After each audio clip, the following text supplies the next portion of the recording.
Welcome everyone, and please let me start by acknowledging the traditional custodians of the lands we're all meeting on today. And for me here in Sydney, that's the Gadigal people of the Eora Nation. I'd like to pay my respects to their elders, both past and present, and acknowledge members of the Aboriginal and Torres Strait Islander community who may be attending this session today.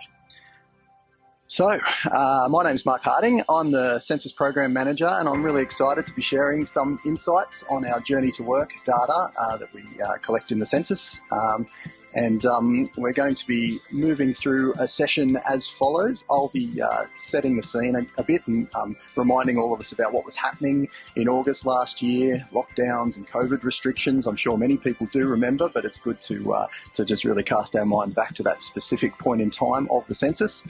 We'll go through how we collected the data, what's available, and how you can access it yourself. I'll also just give some very high-level insights into the data before passing on to Caroline, who's going to be talking us through some deeper dives into people driving to work, those using public transport, and then something that we've all become quite adept at, well, many of us anyway, and that is working from home. So we'll definitely be talking a bit about that. And we're also joined today by Gary Allen, the Principal for Regional Planning from Transurban. Gary's team, what we call power users of census data and I'm sure other Journey to Work data, and he's going to show us how they use it in traffic modelling. Really looking forward to that later in the session.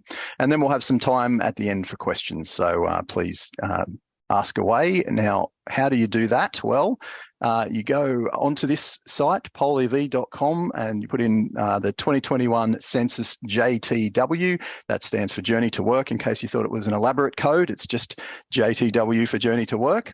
And if you put that in, you'll be able to, on either the computer you're watching this on or on a mobile device, you'll be able to submit any questions. And at the end, Emily's going to jump on and put those questions to the panel in the time that we have remaining. So let's get into a bit of the scene setting here. Census night was Tuesday, the 10th of August, 2021, and that was a time when Australia was in the midst of the COVID-19 pandemic, and about half the country was in lockdown in and around the time we were collecting the census. So it certainly was a very unique time in Australia's history, and the census can really give an important baseline of what life was like in Australia mid-pandemic.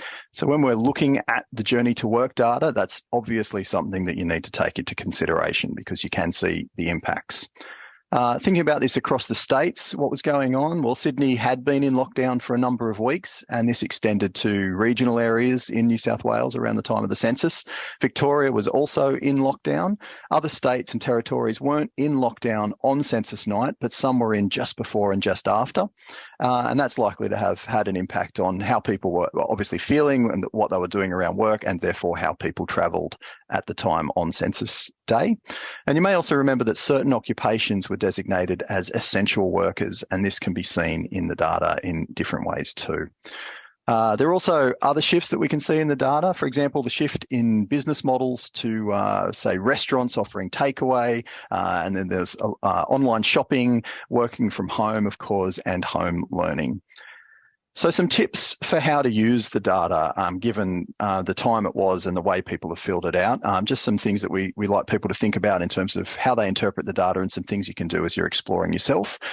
We recommend doing some geographic comparisons, so comparing areas that were in or out of lockdown around census night. Look at a similar area that was in a different situation to the one that you're interested in if you're looking at an area view of the census, and then get a sense for what was the lockdown effect or what was the restriction effect that might have been in play. And because we don't know how Australia will change after COVID-19, and that's something really important to remember. We all talk about, when will things go back to normal or what is normal, that sort of thing. But we don't actually know what will return to exactly to the pre-pandemic way of doing things.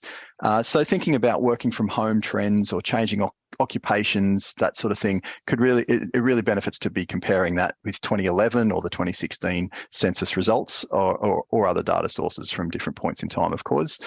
And also, it's worth mentioning that 2021 census is a snapshot and it does tell a story at a unique time, but it does also still represent a whole lot of longer term trends. So not everything that we collected on the census is directly impacted by COVID, and certainly those things that are, they do represent for the 5-year period where you can see change, they'll represent about 18 months or slightly more of time that we were in COVID, but they also represent 3.5 or more years of change and normal life going on in the time between 2016 and when COVID started. So there is quite a lot in there that is normal trends, normal patterns when we ask questions that reflect where people are at now and then compare that to 5 years ago.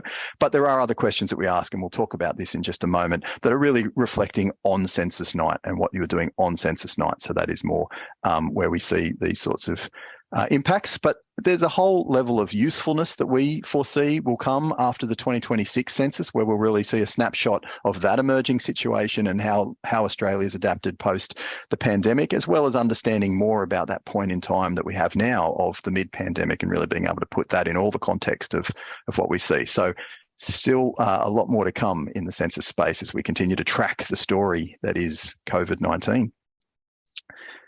So, what do we ask on the census? Well, we'll talk a little bit about some of the questions that we're going to be diving into, the data that's come from today. And for all people aged 15 years and over, the census asks 14 questions related to employment, including the 2 journey to work related ones. Information is also captured on occupation, industry, and hours worked. And given the COVID situation at the time of the census, an instruction was added to the online form. We did put more guidance in for people in COVID-19 affected areas on census day to help them understand how they could answer. There's one critical question on your screen now that filters people into the rest of the employment questions. So respondents who answered that they're working for payment or profit, or were on leave in the week before census, or were working in a family business, they to this question about did the person have a job of any kind, they will get streamed in to more questions asking about their work. Others who answer in a different way get sequenced to questions about whether they were looking for work to establish if they were unemployed or in fact not in the labour force. So because people in Sydney and Victoria in particular who may not have been able to work in the week before census due to lockdowns and other restrictions were asked to think about the 4-week period before the lockdown commenced. And if they worked, then answer with the second option, that is, they were temporarily stood down. This then enabled us to still stream them through and collect that employment data from them, including their occupations and industries. And some additional instructions were added to the online form and also to the census website. So hopefully that provides a little bit of context about what we did there, but there's still some more questions. Asking these 2 questions that are on the screen now on the census form enables us to derive information on how people travelled to work. So we've got workplace address for the main job last week. What is the person's workplace address? And for people who worked at home but would normally attend an office or other work site, the expectation is they would give us their office address. And in the following question, select that they worked from home. So that's how those would work together. Then that next question, how did the person get to work on census day? This question allows respondents to select more than one option. For example, they may have driven to the train station and then caught the train, which is exactly what I did this morning. And in this case, they'd mark train and car as driver. And there's options for working at home and did not go to work on census day. So because workplace address question refers to last week and the mode of travel focuses only on census day, you can occasionally get interesting results. For example, a person could say they were catching a ferry to work in Alice Springs. So we've published an article on understanding place of work data, and I'd refer you to that and that conceptual article if you want more information on this and really want to understand how these work together and how we derive in more detail what we get on the census. All right, so I will keep moving us through to get to the data. I know that's what people want, but before we actually start diving into it, I do want to talk about how you can dive into it yourself. So how do you access journey to work data? Well, there's a working population profile. It's available from 2001 to 2021, and that contains key census characteristics of employed persons based on the person's place of work. And that profile includes data on hours worked, industry of employment, occupation, qualifications, and method of travel to work. You can access those profiles through our search page, our search census data page for the area that you're interested in. And our articles, we've also got articles on our website, and they can be accessed through the transport topic page, and it includes one that we've released today. And in the first half of 2023, we're also going to release the distance travelled to work variable, which presents the distance in kilometres between a person's place of usual residence and place of work. So that will be available next year. Moving on, there is one other way that we want to talk about that you can access Journey to Work data, and that's Table Builder, which is now available, and I'm sure most people know that, but it includes a range of Journey to Work and employment data, including destination zones or DZNs. These are not ABS structures, but they are co-designed with state and territory transport authorities for the analysis of census place of work data, continuing patterns and the development of transport. Commuting patterns and the development of transport policy. All right, that's how you can get in and where those things are and when more is being released. But let us finally, without any further delay, get to the data overview. So setting the scene, we're going to talk about how people got to work on Census Day. So we're looking at the population who reported having a job. And these are respondents who answered that earlier question that I showed, 39 on the form, that they were working for payment or profit, worked for a family business, or they were on leave. So if we look at this, to determine whether someone's unemployed, we ask the questions about whether they were looking for work and could they have started if they found a job. And so we can see here on the screen, we've got employed, unemployed, and looking for work, and then that not in the labour force, and then the total for the last three censuses. So people aged 15 years and over who are neither employed nor unemployed are classified as not in the labour force. So they're not in a job and they're not looking for a job or temporarily on leave or something else.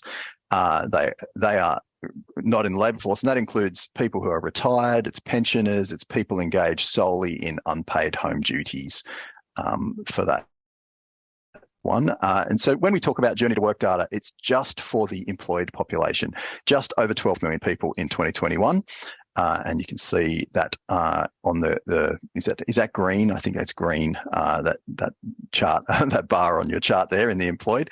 And so we're looking at that, and this chart is in percentages and shows that 2/3 of employed people travelled to work on Census Day. So that's, sorry, I've just moved on by accident. So that is the next chart that I'm going to show. But it's up from that how many people, the 12 million people in 2021 is up from about 11 million in 2016. And that's an increase in the number of employed people of almost 11%, which just outstrips the population growth. That was about just over 9% increase in the number of people aged 15 years and over. So I just wanted to say that before moving on, in fact, to the method of travel to work that I started to talk about early. So of the 12 million people who were employed in the week before census, how many travelled to work? This chart is in percentages again and shows that 2/3 of employed people travelled to work on Census Day. So that's 8 million people. And in the previous two censuses, there were around 85% of the employed population who travelled to work. So there's a large increase in worked at home, with 2021 recording 1 in 5 people, about 21%, and that's more than 4 times the rate of the last two censuses. So we can also see a slight increase in those who did not work on Census Day. They didn't go to work on Census Day. So definitely some big changes. Let's have a quick look at the main mode of travel to work in 2021. And this shows each respondent's reported main mode of travel to work. So let me explain that concept, because you can multi-mark, as I said earlier. So if someone multi-marked on this and said there were different ways that they travelled, we actually have a hierarchy that's used to capture the main mode. So an example, if someone answered that they caught the train and travelled by car as a driver, which is indeed what I did this morning, then only the train train would be captured as the main mode because it's higher up in the priority list. And that priority list is available in our census dictionary, which we will always refer you to if you have questions about the census, because it's the best resource to understand all of the things that we're talking about here, and you can really explore that. And you can have a look at what that priority list is. So driving to work, just to talk about the data itself, driving to work remained the most popular method of travel to work. Working from home reached the second spot for the first time since the question was asked. So it'd be very hard to argue that that wasn't a COVID effect. And it does always sound funny to me that we would say a sentence like working from home is the second most popular method of travel to work. I don't think that's, so we're avoiding saying statements like that. But in fact, it is the second on that list. Number of people using public transport more than halved since 2016. So that is also something interesting. And there's a lot more here. There's a lot of numbers on the screen, but we've got more stories to talk through. So I am going to hand over to Caroline now and let her start talking into, more insights into those different themes that I outlined earlier. Thanks, Caroline. Thank you, Mark, and good morning, everyone. I'm joining you today from Canberra, which is the lands of the Ngunnawal people. I'm going to start by talking about the people who travelled to work by car, because as Mark just said, there were 6.4 million people who drove to work in August last year, which is quite surprising. Well, I found it quite surprising when I saw that data, given that our two most populous states were in lockdown. We still saw 6.4 million people drive to work. So let's have a look at who those people are. First of all, a very long time series going right back to 1976, when we first asked a question on the census about travelling to work. Let me just describe this chart to you. The orange bars there are the count of the number of people who drove their car to work on census day, and they're shown on the left-hand axis in millions.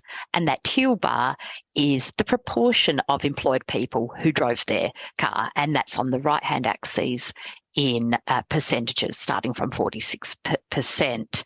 So what you can see there is a steady increase in the count of people who have been driving to work until 2016, where it reached a peak of 6.6 million. And that's probably, to be expected, because the population has grown a lot in that time, and obviously the number of employed people has grown in that time.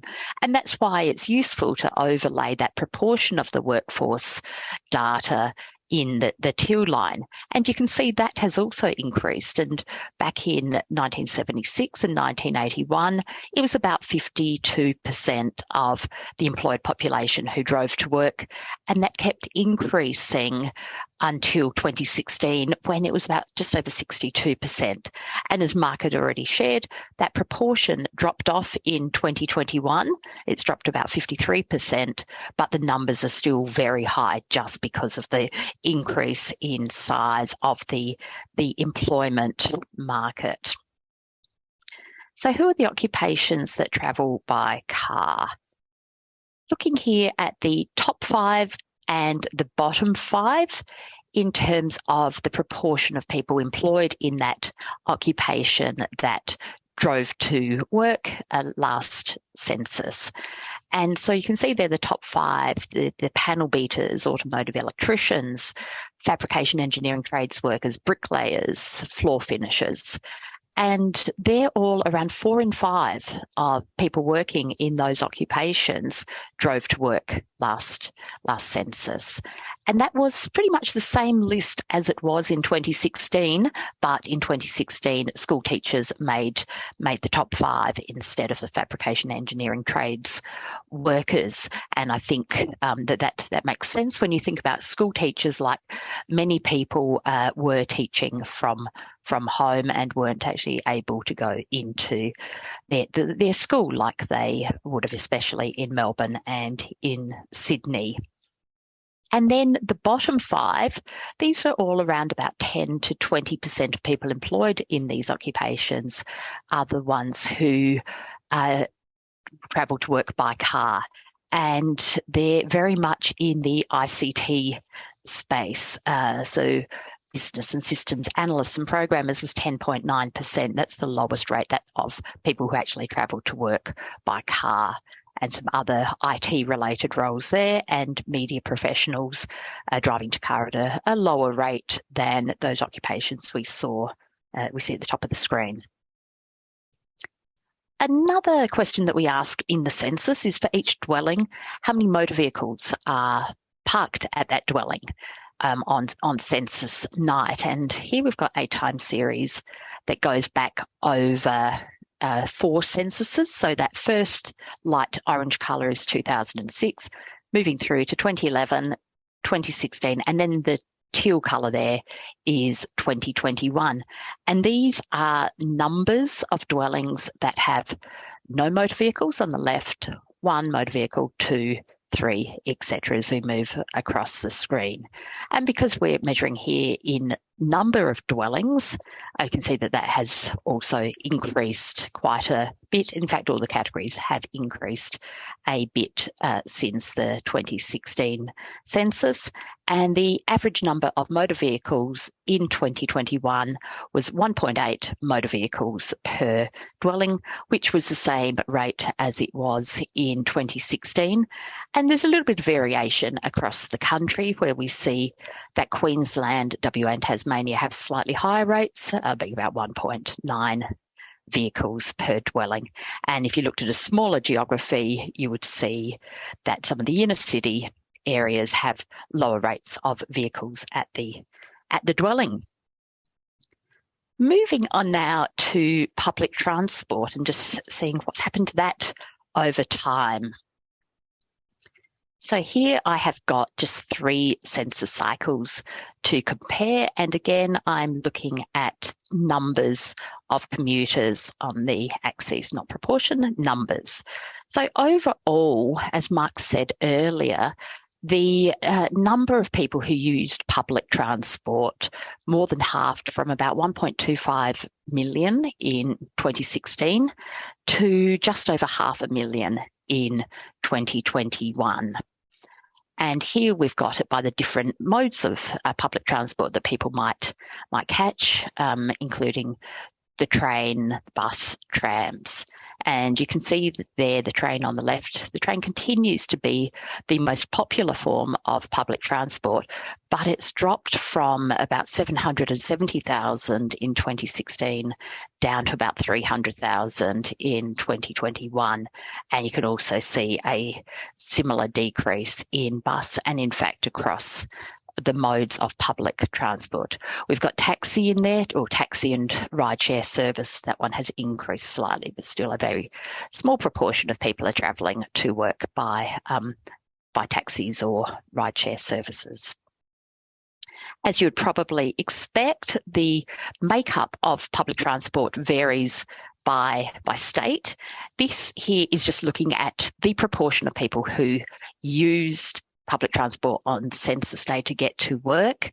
And what you can see in the green colour, they are the trains. And you see that is dominant in New South Wales, Victoria, and in Western Australia. So New South Wales, that's about 67% of commuters using public transport caught the train, a little bit less in Victoria, and just over 50% in Western Australia.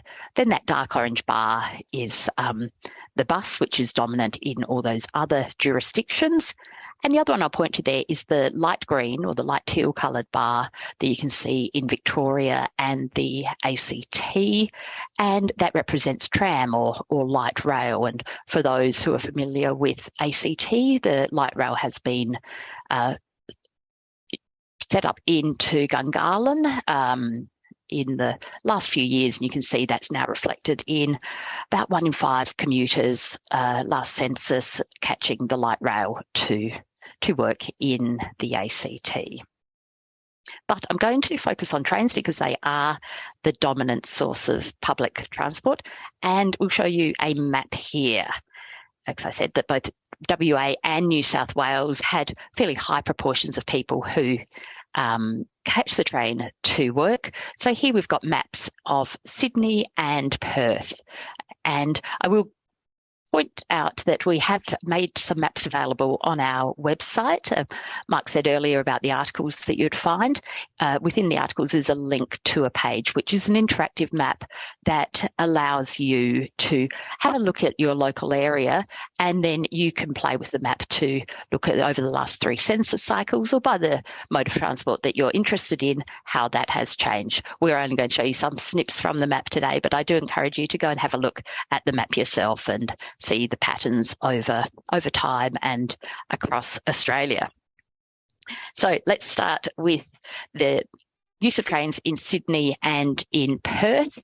And you'll see Sydney there out to the west of the city is the area of Auburn, and that had the highest rate in all of Australia of the highest proportion of train users in 2021, with about 12%. And then some other areas around, in Western Sydney as well, and south, that were high users of trains. And then when we look at Perth, you can see way down south in Kwinana there, that had a high rate of use of trains. That was about 9%. And different rates across the different regions. Now, as Mark said, Sydney was in lockdown at the time of the census, and Perth hadn't been experiencing lockdown. And so what we actually see when we look at the data, and this is the real beauty of census data, we don't just look at this information, but we can look at other characteristics of people who are say, catching the train. And so when we look at the people in Auburn who use the train to get to work on census day, there were a lot of personal carers, cleaners, laundry workers, sales assistants and salespeople were the common occupations that people living in Auburn who caught the train to work had. And in comparison, down in Kwinana in south of Perth, the type of people who were catching a train were again the sales assistants, but also business and systems analysts and programmers and engineering professionals. So a very different group of people who were catching the train to work from those 2 regions, and could be explained by the fact that Sydney had quite strict stay-at-home rules, and essential workers were the ones who were able or had to get out and get to work, and some of them got on the train to go to work. So I'm going to switch in a minute to a map of the same map of 2016 comparing Sydney and Perth, but I'll get you to just note first the legend, and that dark colour red there is 7.8 to 12.2%. So let's go back 5 years in time, and what we can see now, yes, that's gone forward, is that, point you first to the legend, where that highest category is actually 20% to 34%. So you can see there, just the way we've scaled those maps, that the proportion of people catching a train to work was higher. And when we look at Sydney again, lots more density there of people who were catching the train, many areas in that 20% plus, or that dark orange, which is that 12.8 to 20%. So a lot of people in Sydney catching the train to work on the census day in August 2016. And Auburn was also quite high in 2016 in that dark red, but surrounded by many other areas that were also high. And then when we look at Perth, you can see Kwinana is high. It's actually a little bit higher than it was in 2021, but most of Perth had much lower rates of using the train to commute to work than Sydney did. So what are the top occupations of people who used public transport to get to work? Quite a lot of information on this slide, because these are the top 10 people from 2016. The top 10 occupations from 2016 who use public transport to get to work. And again, we're seeing a lot in the IT sector and other office-based staff and presumably city-based staff who were using public transport to get to work in 2016. And that's the dark orange bar, and the light orange bar there that's hovering around 4 to 10%. Is also in 2016 of those occupations that worked at home. And what we can see here is where there were really high rates of using public transport to get to work in 2016. That switched to high rates of working from home, which is represented by those green bars, with those very long light green bars being the proportion of those occupations that actually worked from home on Census Day in 2021. And the much smaller dark green bars there are that same group who worked from home, who took public transport in 2021. So a real switch from public transport in 2016 to work from home in 2021 for these occupations.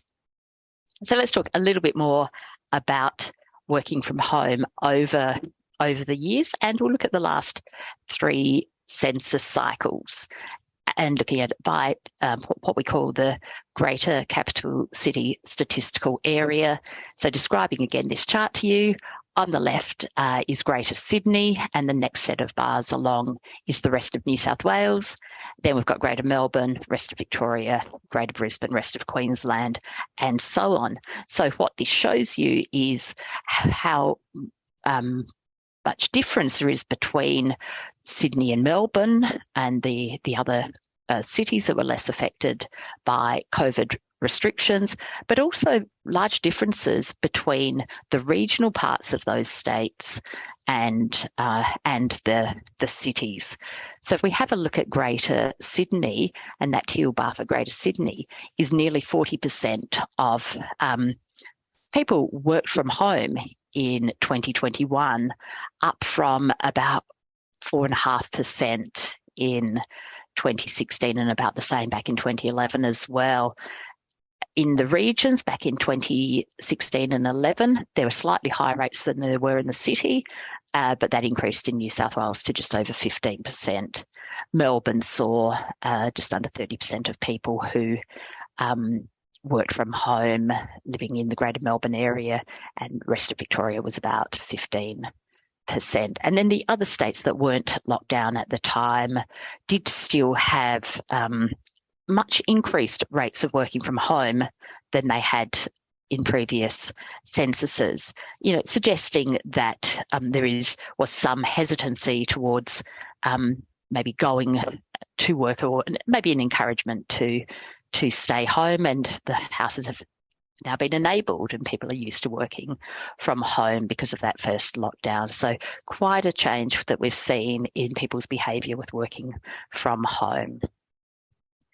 Going to show you another map now, which is zoomed in on Sydney, and these are showing the work from home rates across the Sydney area. And the one that's highlighted there is the North Sydney Mosman area, which had the highest rate of work from home in Australia at 60%. But you can see the rest of Sydney is all very high rates, all over 39.4%, and then the bottom left corner there is rates between about 26 and 39.4. So a lot of working from home across Sydney. Now, let me go back in time 10 years, and I'm going to zoom out to the rest of New South Wales just to show you how the patterns have changed. And so what we've got here, so zooming out, so I've got half of New South Wales in frame now, and the higher rates of working from home back in 2011 are actually observed out in the regions. So that's the two areas out to the left of the screen are Parkes and Young, which had the higher rates of working from home in 2011. And you can't see it in the focus there too clearly, but you can see a lot of Sydney was right down in that lower rate of between 0 and about 5.88%. So certainly a big switch over the last 10 years, particularly evident in New South Wales. So here are some pie charts. And again, we're zooming back out to the Australia level to look at that long time series of, this time going back to 1981, the midpoint there 2001, and then 2021, showing the proportion of employed people, how they actually got to work. So the work from home is that teal-coloured bar there. And you can see 1981 to 2001, the light teal, I should say, there wasn't much change. It was 7%. It went down to about 5%. It was actually higher back in 1981 as a proportion of people working from home, dropped off a little bit in 2001, and then quadrupled in 2021 to make up that big chunk of the pie in 2021. But that dominant colour there, the orange, is the driving to work or travelling in a car as a passenger. And in both 81 and 2001, the patterns were very similar. It was about two-thirds of drivers in both of those, two-thirds of workers in both of those years drove to work. And that's what has really dropped off in 2021. And you can see that's been ceded to the worked at home in the light teal, and a very slight increase in the yellow, which is the did not go to work. So my final slide is looking at the occupations of people who work from home over these 3 time points. And so I already indicated earlier that working from home within some of the IT professionals, media professionals, was very, very high. And here the rates in 2021 of people who work from home in those professions. So the highest rate was business and systems analysts and programmers, where 3/4 of people employed in that occupation actually worked at home on Census Day, and other rates above 60% for the other professionals there in media, sales, marketing and public relations, which is a very different picture to what we see back in 2001 and in 1981, where the people who are most likely to work from home were farmers. And you can see there the high rates of working from home in livestock farmers, caravan park and camping ground managers, but also authors and related professionals who are sitting at home writing out their masterpiece. And back in 81, it was also dominated by farmers, are the types of people who worked from home. So what we see there is over that course of 40 years that the nature of working from home, or the nature of people who are working from home, has changed quite a bit. So that's been a whirlwind tour through census data on work from home over the last 45 years. But I'm now going to pass to Gary from Transurban, and he's going to talk to us about how his team use this data and other data in traffic modelling. And just to introduce Gary, he's been Transurban's principal for regional planning since about 2018. And if you don't know, Transurban are one of the world's largest toll road operators, and Gary leads the team that's responsible for understanding where new assets should go, but also monitoring the performance of the existing assets.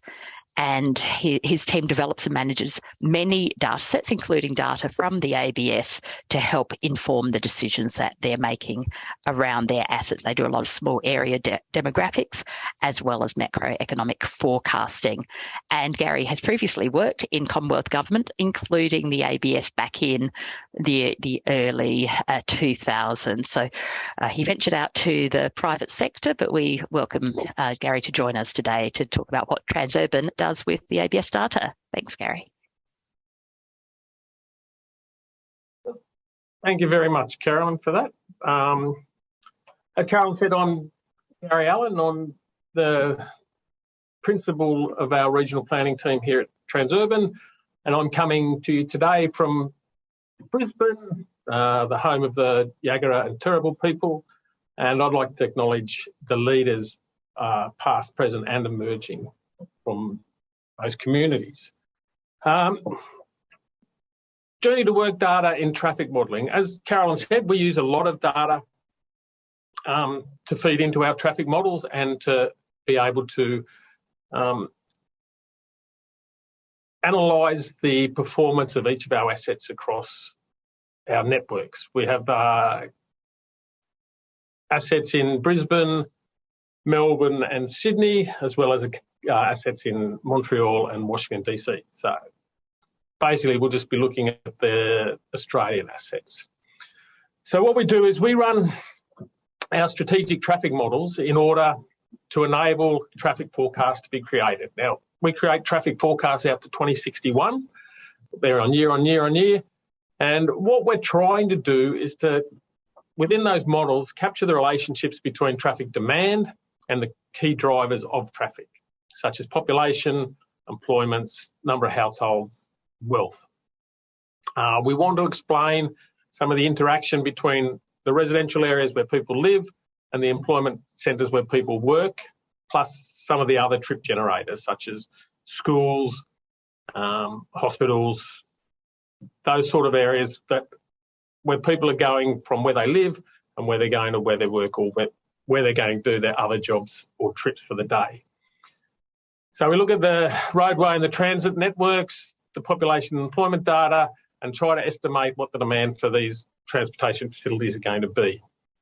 We need to try to work out why travellers make a lot of decisions. The decisions around why they choose to make a certain trip, when they choose to make a certain trip, where they're actually going and how they're intending to make that trip. And then from that, what we'll get is an expected route on what they're going to take to follow or to complete that trip. So the Census Journey to Work is just one of a number of the data sets that we utilise in both validating the inputs and the production of certain ratios that we use within each of our models. The major uses of the Journey to Work data is we need to distribute our demand from external areas into our model regions. So people come from outside of our model regions, and our model regions are basically the greater statistical areas, or the greater capital city statistical areas of Melbourne, Sydney and Brisbane. So a lot of people come from outside of those areas, and we need to know where they're going to go to. We also need to know how they're getting into these cities. We also try to validate and calibrate our demand models based on household travel survey that we get from state governments. We also want to use the Journey to Work data to enable some development of our trip relationships. So mode types, trip lengths, the time of day people will travel, all get fed into our models in order for us to be able to look at demand across both the day and the networks. We're also having to use the Journey to Work to create our work from home estimations that go into the model, and we also use it to estimate our public transport diversion curves. And a public transport diversion curve basically is just when we move into the future, we want to know when people are going to move from car travel to public transport or vice versa.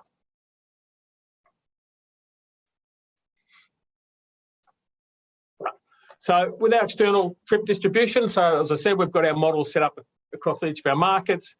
We have observed data on the number of trips coming into these markets from outside the regions.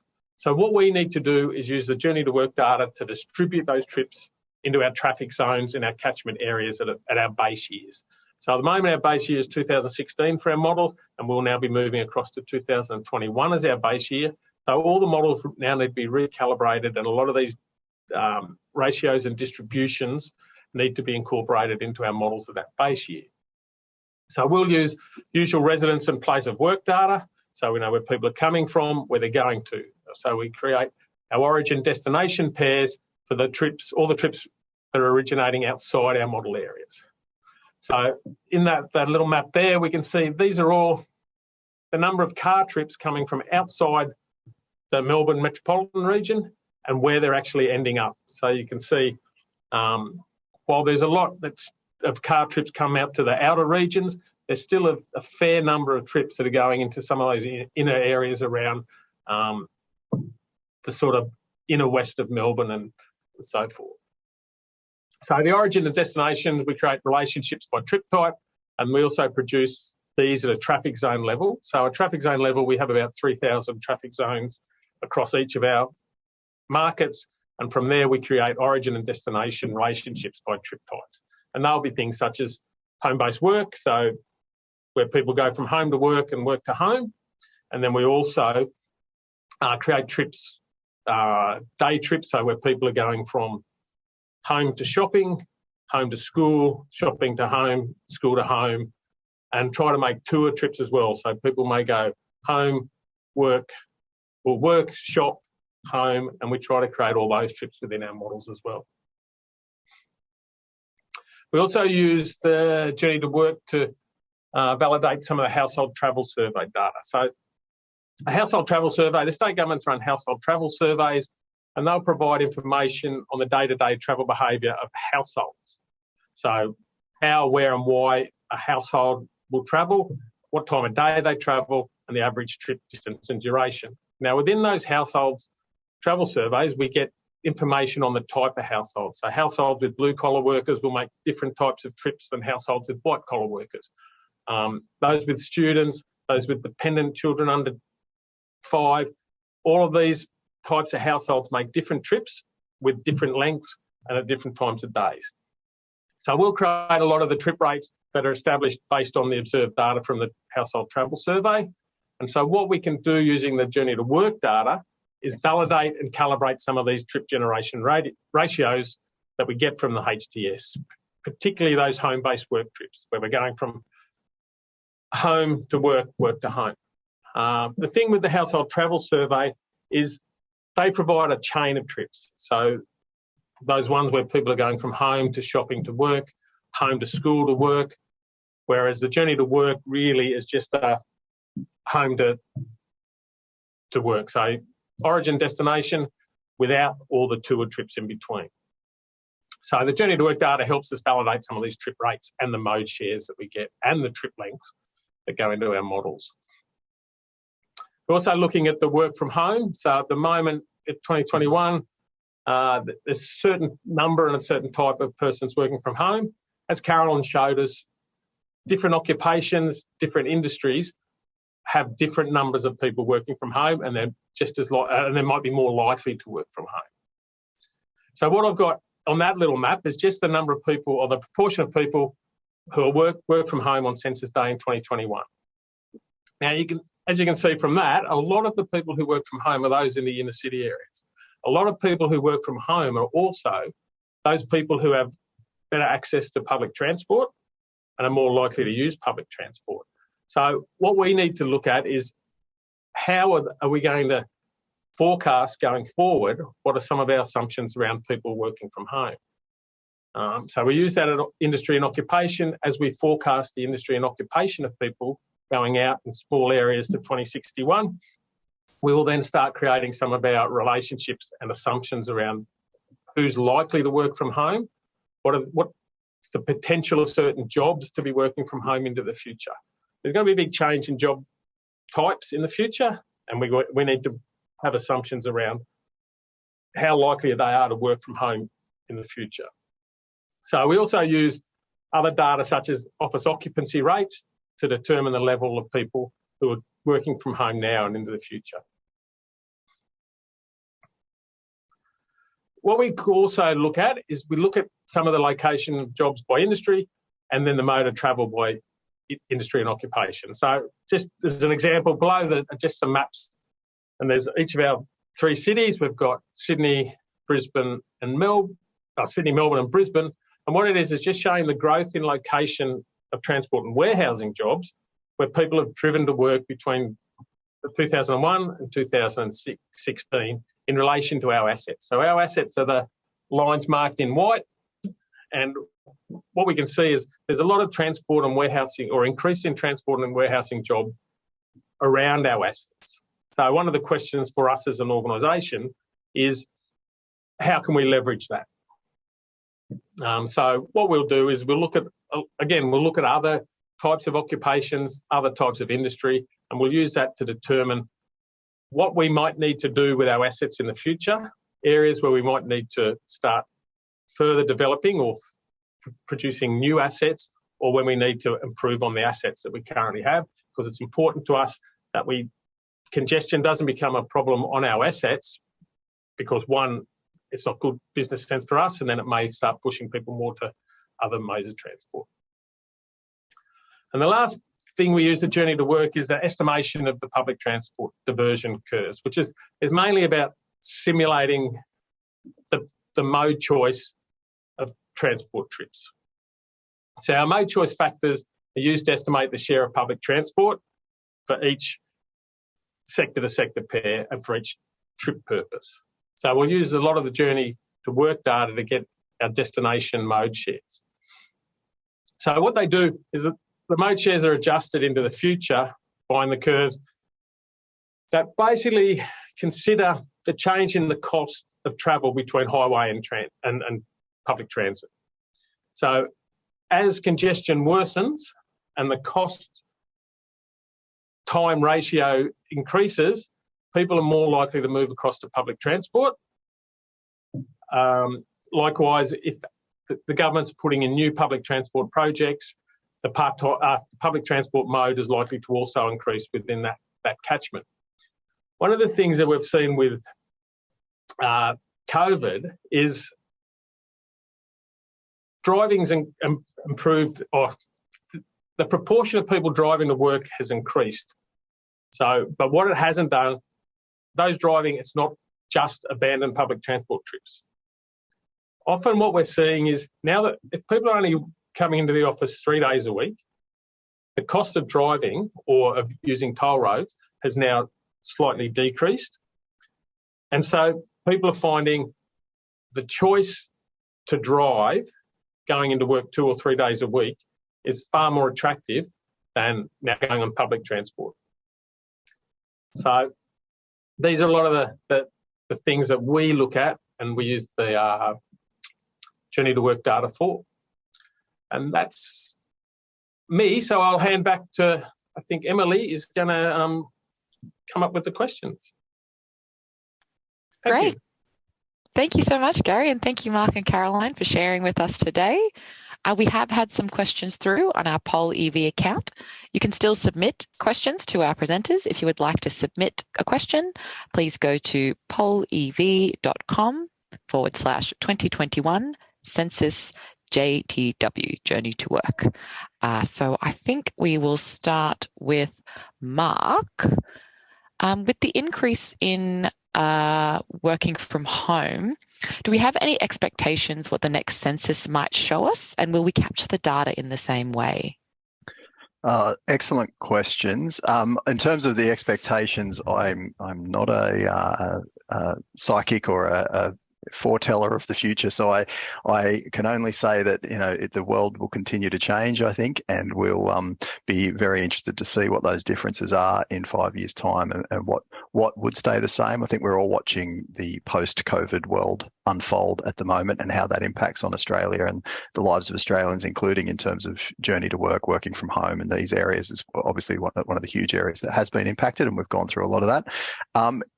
As we have collected this data for quite a few censuses in a row, we will go through a process, and we're just starting to work through the very first stages of the consultation program that we'll be setting up for census content for 2026. That's a public process that we open up to and allow people to provide us with opportunity to, feed in new topics that could be collected on the census, as well as consider whether the existing topics are useful. I'd like to think that after the seminar we've just done and listening to Gary talk, that it does sound like there's a lot of use for this data and that we would continue, but I won't give a final word on that because we do the public consultation and ultimately put a recommendation to government to make the decision about what's collected on the census. So, yeah, is that me avoiding the question? I seem to avoid a lot of these questions. It's not deliberate, but anyway, thanks, Emily. No worries. Caroline or Gary, did you have any comments on that one? Just briefly, we, as an organisation at the moment, we're working along the assumption that working from home will stay. It will get back to people sort of working from home 2 or 3 days a week, but we still think there's also going to be a push back to the office. People will still want to get back to the office. So our assumptions are, yes, there will be working from home, but maybe not to the extent we were seeing it the 2021 census, but there will still be at some point in the future. Fantastic. We had a question come through about public transport use, and I think you might have touched on this, Carolyn, so maybe you can expand a little bit more. We had the level of train use in the ACT, the NT and Tasmania is surprisingly high considering the commuter services available in these states. Do we have any insights as to why this might be? Sorry, Emily, could you just repeat that question? Yeah, no worries. The level of train use in the ACT, NT and Tasmania was surprisingly high considering the commuter services available in those states. Do we have any insights as to why this might be? I think you did touch on the light rail, so that might be one of the contributing factors. Yes, I'm just, I'm a little bit confused by that question because there wasn't any train use in those areas you just mentioned, because I don't think any of them have trains. So each of those areas had really dominant use of bus as a form of public transport, but like the other jurisdictions did have a lot of people driving to work as well. Great. So maybe it's that public transport picture that we're just looking at. That's great. Yep. Maybe this one's for Gary. We capture this transport data for employed people. Is there any other ways we capture transport data for those who aren't employed? Well, we try through the household travel survey. The household travel survey looks at all members of a household. So people who aren't employed or not in the labour force do make trips during the day. So the household travel survey captures that. We also, within the household travel survey, capture home to school and just home to shopping, and also just general recreational type trips during the course of a day. And so we capture that and utilise the household travel survey to get those sort of trip rates. Fantastic. We had another question. Oh, sorry, Emily, I was just going to add to that. Journey to education or that concept is something that we have explored in the past and tested for the census. It hasn't been included on the census. There's a range of reasons for that in the past, but it's certainly been a topic that we've discussed and that has come up in the consultation in the past. So just flag that isn't a new concept, but it's not been collected on the census before. Well, to my knowledge, unless Caroline says different in the more than 100-year history of censuses, I don't think it's ever been collected. It hasn't been in Australia, but I understand New Zealand do it. Excellent. And on a similar note, we had a question, does the census or the ABS collect data on how people got home from work? Why not? I can probably take that one. And there's probably a few different reasons for that. But one is back in 76 when we started asking this question, it was asking about how people got to work. And at the ABS, we do like consistency. So we do keep that same question format year after year after year. But I think there is a working assumption that people may use a similar mode of transport to get home as they used to get to work. So if you drove your car to work, it's probably quite unlikely you're going to get on the train and not drive your car home. So we just ask about the journey into work in the morning and not the journey home as well. And there probably are some extra diversions on the way home for some people. So yeah, that's my guess at the explanation for that question. Great, thank you. Another one maybe that Gary could lead off with. What are the flow-on effects of the census data on public transport providers? I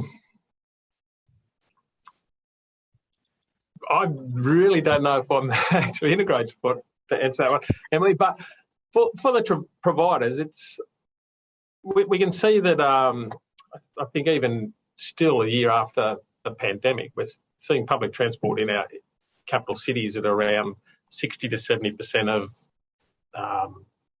pre-pandemic levels. So, it's a sort of question for the public transport providers to actually try to encourage people back onto public transport as more people are coming back to work.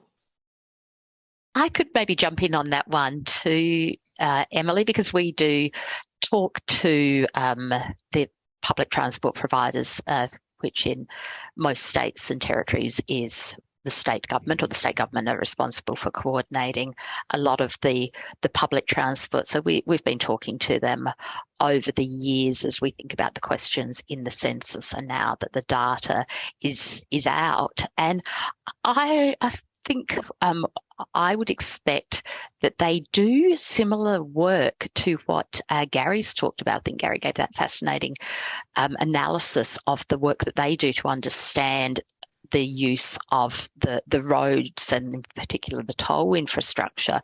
And I know that the state governments also have their own transport planning departments who are probably using many same sources of data, or some of their own sources like their metro ticket data as well, to understand the characteristics and the drivers of people who are using public transport compared to other forms of transport, and doing that same sort of thing of trying to predict how that might change, because obviously someone who's providing public transport needs to understand where the new route should go and what the timetable should be. So I imagine there's a bunch of analysts similar to Gary's team who are sitting in the transport departments looking at the data with that slightly different lens to see what that might mean for what buses and trains services that they do provide into the future. Great. And we also, in the ABS, I guess we talk a bit about like what does an average person look like. And so we get the census data and we have a look and be like, oh, what's typical of an Australian? We had a question, do you have a profile of what the most common journey to work is? Like, for example, is it a 30-minute train ride, or is there another way that it looks? I haven't seen any analysis like that, and I certainly haven't done it myself. So unless Caroline jumps in to say that she's done that analysis or seen it, I don't think that is an angle that we've taken yet. Caroline? Yeah, no, we can't actually do that from our data because we know where, I guess, people's origin is. So people in the census say what was their place of usual residence, and we know their destination being their workplace. And so you can probably, or we could work out what is that distance that the person is travelling. In fact, that's what we will be doing and releasing next year as part of the commuting distance work. But in terms of the average trip, I think there might be other sources that maybe Gary plays with that could tell you about people who are on the toll roads or on a bus, how long that takes. But from the data we looked at today, I'd say the average trip would involve a car. How long it is, we'll be able to tell you about next April when we've done the commuting distance work. Sorry, I'll be able to tell you how long it is in kilometres, but no idea how we're going to translate that into time for you, because it depends on the traffic at the time.